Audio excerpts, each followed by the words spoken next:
আজকে আমরা বাবা গড়িয়ার পূজার আগে থেকেই মা যখন গড়িয়া পূজাতে যখন পূজা হইব তখন অনেক কিছু বলি হয়। বাবা গড়িয়া কিন্তু বলি নেন না। উনি যখন বাবা গড়িয়ার কাছে যারা মানত করত তারা বলি যখন দিতে যায় তখন বলিটা নিজে দায়িত্ব নিয়ে অর্পণ নিত এরকম।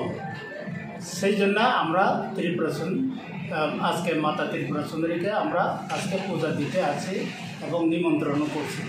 এটা হয় গড়িয়া পূজার 1 মাস আগে বাবা মহাদেবকে নিমন্ত্রণ করা এবং মাতৃকে নিমন্ত্রণ করতে ওনারা আসেন এবং একটা বিশাল সংখ্যক দেশের মানুষেরা তারা অংশগ্রহণ করেন।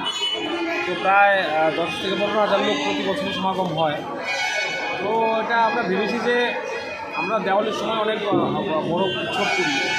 তো এটা মা তো আমাদের জন্য যেরকম জনগণের জন্য সেরকম, জাতি জনগণের উভয়াংশের জন্য মা। তো তাই এবার একটু অন্যরকম যে মার মন্দিরকে একটু ফুল দিয়ে সাজানো, তারপর বিভিন্ন গেট লাগানো, ফুলের গেট লাগানো এবং একটা প্রসাদের ব্যবস্থা করা, এগুলো মনে হয়েছে যে এগুলো করলে মনে হয় আমাদের এটা ভালো হবে। তাই এটা উদ্যোগ আমরা গ্রহণ করেছি।